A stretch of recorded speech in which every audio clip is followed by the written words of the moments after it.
Yo, probably the last reaction going up today. I'm not sure. We'll figure that out.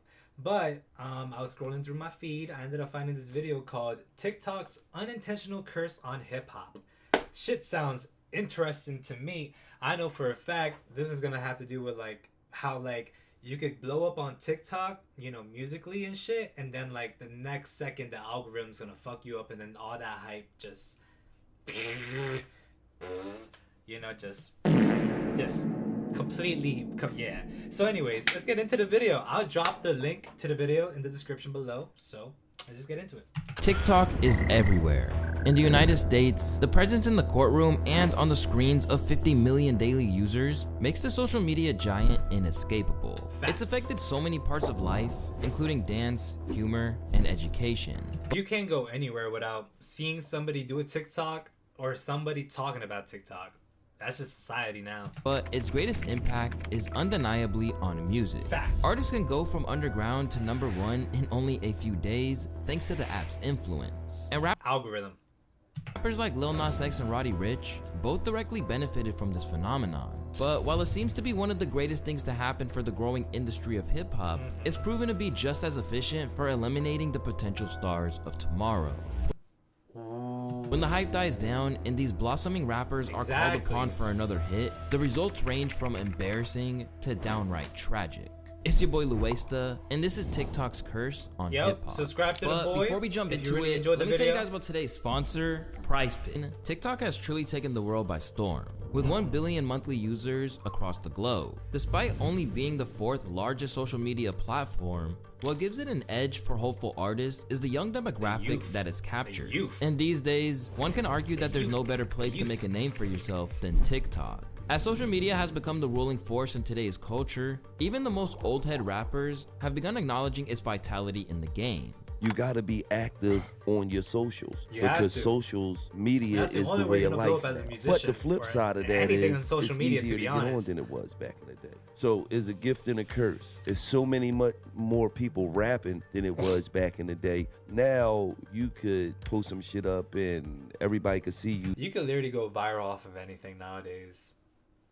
And I don't know if that speaks to the people's talent or if it just shows how easily entertained we are as a society. From wherever you recording at, Right. and got a chance to go viral. You could get a magical repost from somebody or something. And it's just that easy. Gilly the Kid dropped some solid advice here, and it definitely seems like success is at the fingertips of social media users. It's simple: drop a track, watch it blow up, and before you know it, you're going from a bedroom studio to playing at Rolling Loud. Dude, you have no idea how easy it is for like the artists on like when it comes to TikTok for this shit to happen, bro. 1 second they're in their freaking closet making a song, they drop it, a couple of days later they're actually performing or doing a starting a show for some other freaking artist. Like it's incredible, bro. The pace of today's success is insane, but the truth is things aren't so simple. Because while TikTok certainly fosters more rapid accomplishment, it ultimately breeds a loop of drastic failure once the one-hit wonders fizzle out. Of course, some outliers exist, namely Lil Nas X and his 11 Grammy nominations. I mean, the only reason why he's still around is because he's controversial as fuck. Like that's the only reason why this guy's still around. As well as Ice Spice for her continued And we already know why Ice Spice is still around. domination among female artists. For others like Megan Thee Stallion, Central C, and Jack Harlow, They all can rap though. the app further cemented their superstar status when tracks like Savage, Doja, and First Class took off on the platform. Jack Harlow even admitted in an interview that almost all big songs blow up on TikTok. Now some songs are literally rooted in some dance challenge that blew it up. Facts. Songs go big because it's what kids are listening to. TikTok is where kids are, sorry. Aside from this, he also mentioned the engagement is better. TikTok is so incredible, and the comment section is what makes it really incredible. The comments are almost always. But I guess I'm gonna have to pay that $17.99 for YouTube Premium, don't I? Maybe get an ad blocker. It's like something will be funny, and then you open the comments, and that's when you bust out laughing. As we've seen with records facts. like The Munch, comments do a be track making you blowing up on laugh TikTok crazy can be loud the on foundation TikTok. of a long and healthy career. But in recent years, it's starting to seem like the platform's ability to establish an artist beyond that initial buzz is a rare exception, rather than the unwavering truth people make it out to be. For every lucky musician that makes this leap into mainstream success, there are situations like that of Stay Solid Rocky, Flyana Boss, or Paul Russell, the guy behind. I know Stay Solid Rocky. I don't know the other two people. Do y'all know them? Y'all know them by chance? I don't know them. And Lil Boo Thing. Oh, he made that song. In the case of Paul, that song was catchy. But now I know who made it. He signed a major deal off one record. Off one song. Oh man. And that on the other side of the big hit was a brick wall, stopping him in his tracks as a disregarded TikTok rapper with no real depth or talent. And with the taste the TikTok music narrative leaves in people's mouths, this is the last thing you would want as That's the last thing you want to be called, just that one TikTok rapper. Artistic reputation. These days, fans are saying things like, TikTok has sucked the soul out of every song. No longer can I envision anything but some generic white girl doing some useless shit with the song in the background. There are so many ways that dance challenges really fucked up most of the songs, or the way that we enjoy the songs, to be honest. Because like now, when we enjoy the song, the first thing that pops up in our head is they're gonna ruin it on TikTok. They're gonna ruin it on TikTok with their dance challenges. They're gonna ruin it somehow, some way, somehow. I don't know. They're gonna ruin it. And yeah, that TikTok can derail the careers of rappers. And studying these cases that range from unfortunate to downright absurd is essential for understanding the current state of rap. But for Coi Leray, it's different. Few artists ain't no more parties can claim TikTok as their bread and butter the way that Coi Leray does, as it seems to be one place where her music actually finds chart-worthy success. While she's had quite a few big hits, she's constantly chasing the next viral moment on the video platform. Now, this isn't some video essay cap either. She's literally admitted to using this strategy since day one. Like, we dropped No More Parties on an off day, Wednesday. And, you know, I took advantage of the TikTok and all of that. And at that moment, everybody tried to shit on me. It was like, oh, you're a TikTok artist and all this other stuff. And see what I mean? I was like, man, listen, little do y'all know, y'all. You knew something different. You was like, okay. I ain't give a fuck. Once I knew that the TikTok drove streams, I'm about my money and I'm about strategy. I don't have no time to have pride and ego people that's gonna be like, oh, you're a TikTok artist, standing third. Cool, if you don't appreciate the music. She was a bag chaser, gave a fuck about what everybody else said about her, what their opinion was of her. She just went with the bag and went with it. And you know what? Props to her, because some people, they really can't. They have trouble with being themselves because of the outlook or the reaction or the judgment that other people are gonna have on them. You feel me? That's why most people can't even be themselves. They gotta be a replica. They gotta be a copy of something else. Just be yourself, man. Ain't nothing better than being yourself. Be you. You hating because you can't do it the way I did it, then that's cool. But check the numbers out, because TikTok is helping me go crazy. And as you can see now, everybody's on TikTok. Yeah. Everyone is familiar with the TikToks that use everything from thirst traps to music snippets to dance challenges, hoping to grab an audience and ride a trend. Coi Leray is the blueprint of a TikTok artist, and she's known to employ all of these strategies and more to ensure her continued success. She got that to her label's delight, it's a marketing asset she's continued to invest in. I am not even like the best TikTok expert. Like, I just literally 2 weeks ago found out how to do, because I just did it with my, I think we did it with the shoes. But Neat was making that. Like, it took us like an hour to make that shit, bro. You know what? Congrats to her, though. For real, though. On a serious note, she made her bag. And, you know, she did what most people were telling her, what were like giving her shit about, pretty much. People be like, nah, I ain't doing this. With each new release, Coi puts all her chips on TikTok, banking on its algorithm for her fame and fortune. This strat has shown to lack consistency. As a result, she's created a dilemma where her singles might see the light of day, but her albums prove to be an unworthy investment for record deals and the attention of the masses. As Pitchfork lays it out in this savage review, Coi's self-titled album proves that the rapper and singer's endlessly imitative work chases trendy sounds and obviously Ooh, Pitchfork. They had to dig in on her like that. Damn. Did something happen before? Y'all had to be petty. Y'all had to be petty, huh? samples to mask that it has nothing to say. Damn! In Chloe's case, she's found out that being pigeonholed as a TikTok artist can be a really dangerous game. Yeah. It can even confine artists to one kind of sound, which is the reality for Erica Banks, whose song Bust It spawned one of the platform's most viral challenges and robbed her of a meaningful career. The track's buzz scored her a Travis Scott remix and record deals at 1501 in Warner, but the second she tried to move on, nobody was willing to help her take that step. Like to put you in a box, like you gotta stay here. Yeah. We want to see you bust it all the time. Yeah. But like, what are the sides of you that it's like, yo, I can do this too. Word, Yeah. like, bro, I tell they people that just a try to lot. make it a 'Cause one-type whenever trend or producers send me like beats, they always they try to make it a one-type. What's that thing called when you run something to the ground? And you keep doing the same thing over and over again. You know exactly what I'm talking about. But that's the thing that they're trying to make them do as artists. Just try to stay in that one type of cycle and just keep doing the same cycle until it breaks. send me like the club beats. Right. They don't send me the R&B. They don't send me the Caribbean. They don't send me the, you know.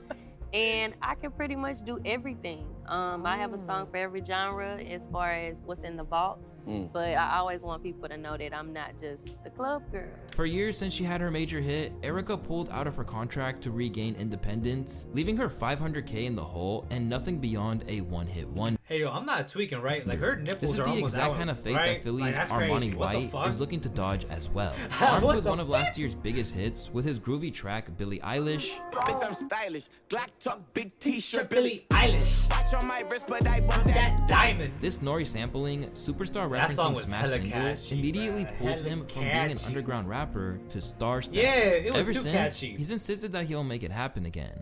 I'll be thinking about that when I'm, you know what I mean? Like when I'm. And that's what happens when it blows up too strong, man. One-hit wonders. That's like the worst thing you want when you're starting your career. Putting these numbers on the board, it's just like, all right, let's do it again. Let's do another one. Or let's just raise the bar. Like, you know, because with Billie Eilish, it was a scale of like, at first it was 1 million views. And it was like, well, how I get 1 million views that fast? Then it went to 2 million. Then it was 10,000 pre-saves. Then it was 20, 30, 40. Every time you do it, it's just like, well, can he do it again? And can he do it again? Yeah, we just raised the bar. Despite this confidence in his ability, he shows reservations about his heavy association with TikTok. For all the positive advantages of a presence on the platform, the negativity attached makes it hard for the industry to take you seriously as an artist. When performing at the BET Hip Hop Awards, Armani expressed frustration that the app was even mentioned in his introduction. However, he managed to save himself with Oh, they mentioned TikTok in his introduction. That's fucked. Damn. What did they say? Like the TikTok,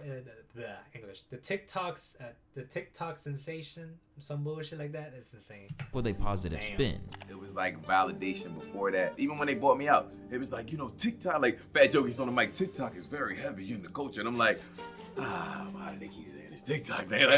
But I think that was the validator because he's a rapper. Before that, Yeah, they didn't know, like, you knew the song. Everybody at this point knew the song, but you didn't know what it looked like, who it was from, where it came from, and it was like, oh, this is like a young rapper from Philly. His breakthrough success landed him a spot with Def Jam, which reaped a successful Billie featuring Ludacris, Busta Rhymes, and Nor. But damn, Eilish remix, a feature on Denzel Curry's Goated, and a respectable EP release. However, none of these projects came close to matching up with his debut Stardom, where the young Philly rapper once had the world in a chokehold. His first impression brought in a ton of respect and success, but now he's left scrambling to replicate that impact on the game. Fans are sympathizing with his struggle, blaming the mere presence of a TikTok hit on his resume as the blockade on his path to further glory. All the TikTok rapper labels are undeserved. Not his fault that he blew up that way. I think a lot of people are gonna disregard him as a one-hit wonder TikTok artist, but he's been in the game forever and is really talented.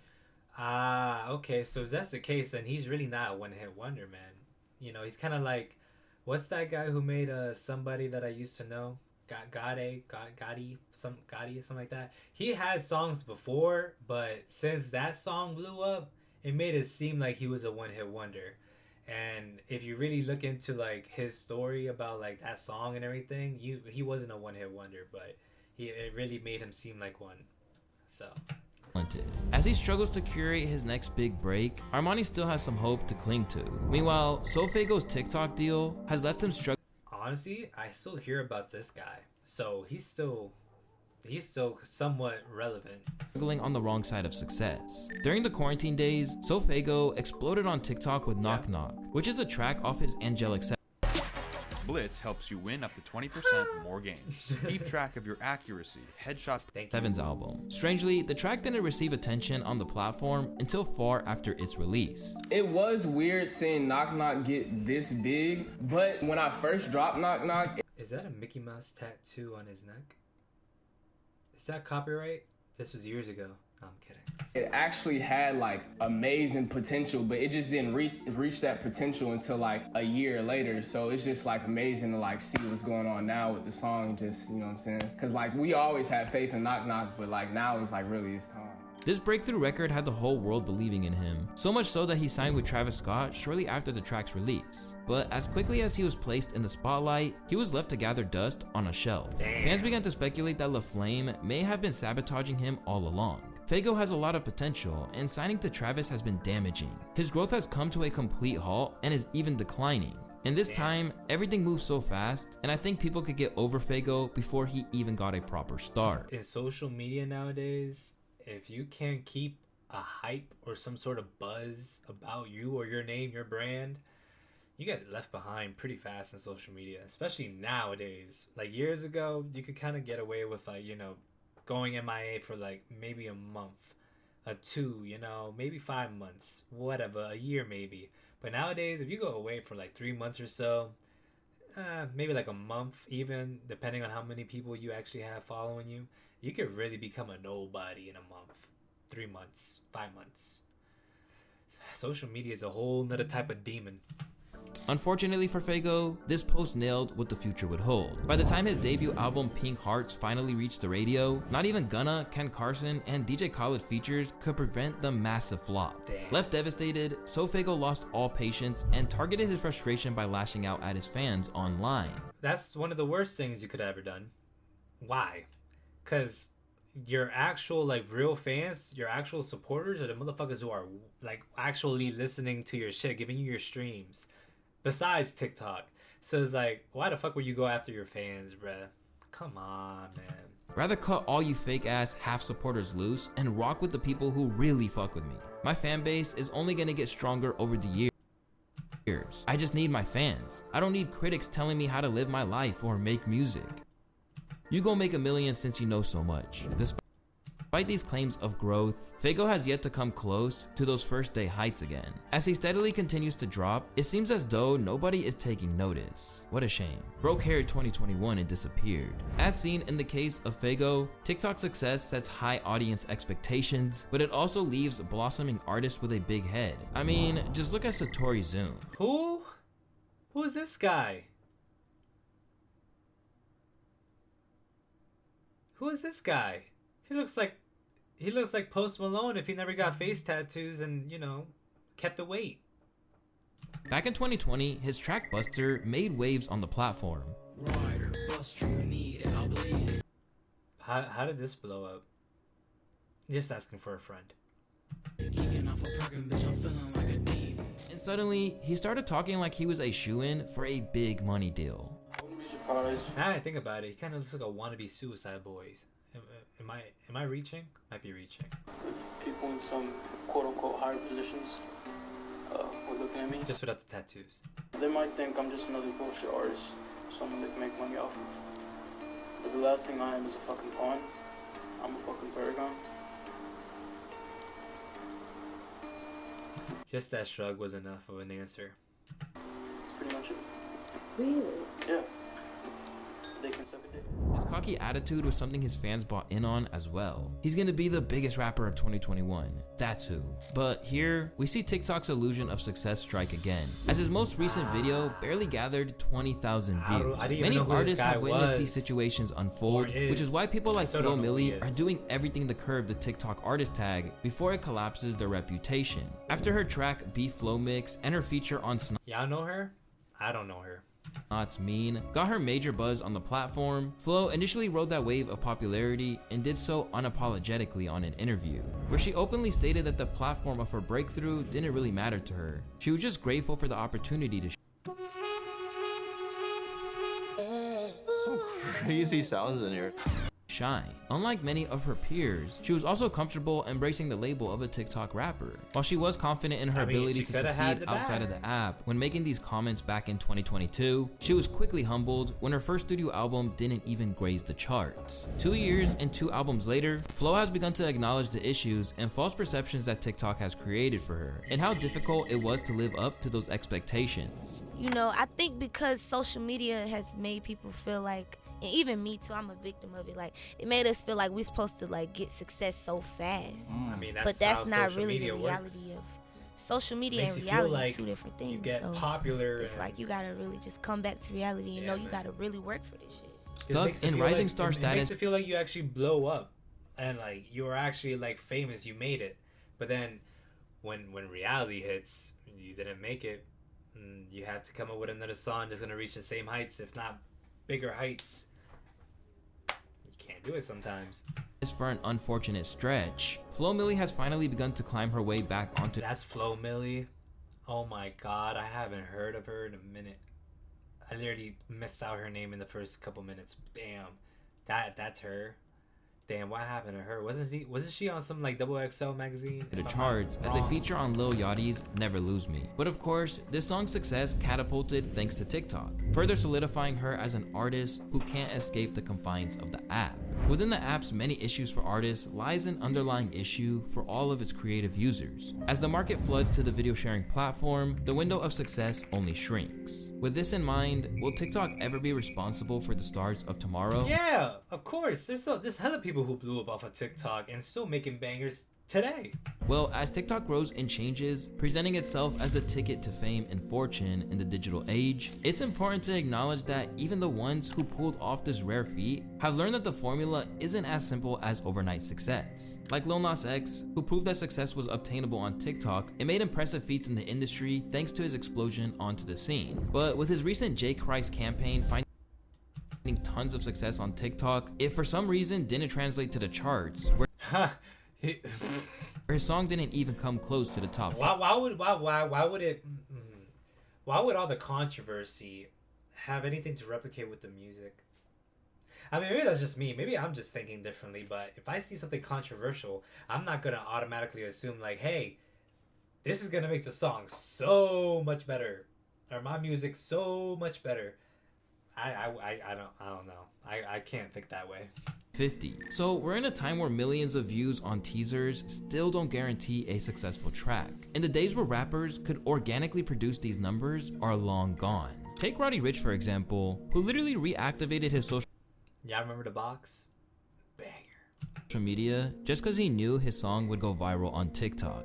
There were other people on your team, or there was an idea that it was going to be other songs were going to be the one that were going to do what the box did, and the box kind of took a few people by surprise. Yeah, I mean, if you go back in history, like I know I'd be like deleting my Instagram and shit. That's cryptic as hell. The day the album came out, I had did a Triller. It's like the only Triller I ever did. I did it to the box because I knew. You knew? Yeah.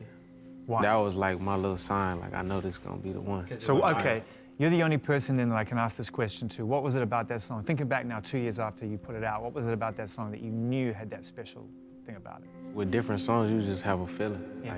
Today, we see the TikTok phenomenon truly fading out. Where clout on the app once earned hungry artists respect and even record deals, label executives have revealed that for a while, it was like, all you gotta do is get a song going on TikTok. And it's out of here. It's not a guarantee anymore. Similarly, Music Tech CEO Roy LaManna explains the curse of TikTok fame on rappers as follows. Everyone thinks that when these viral things go off, it's gonna be something bigger. But even with the TikTok stuff, we're often seeing a big explosion, the song generates hundreds of thousands of dollars, then people move on.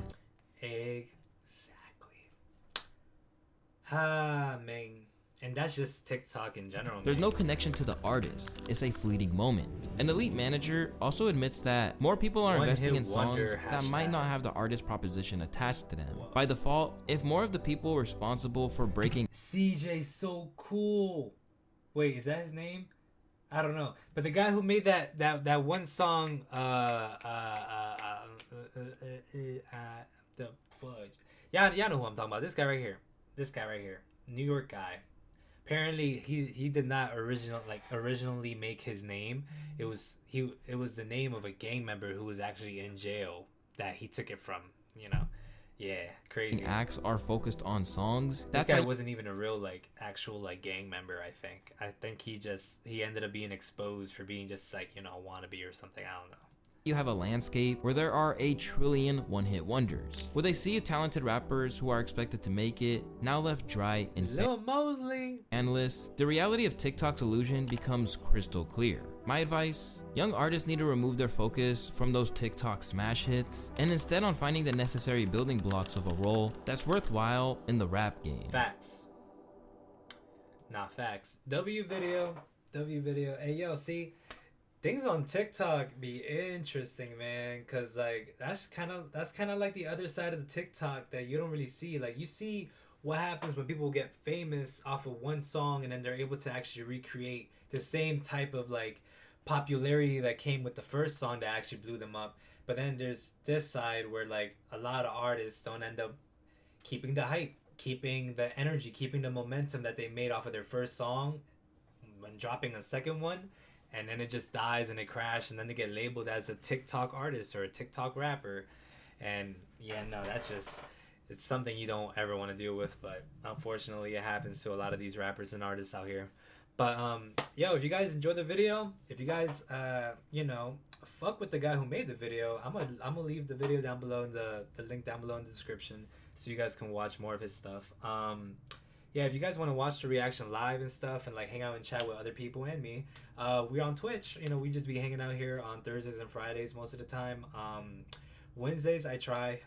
Most of the time that I work, I kind of give you guys a short little stream in the morning if I can, if I'm not too tired, and just upload a couple of the reactions onto YouTube. So I'll see you guys in the next one. Drop a like, subscribe, and yang mang. Peace.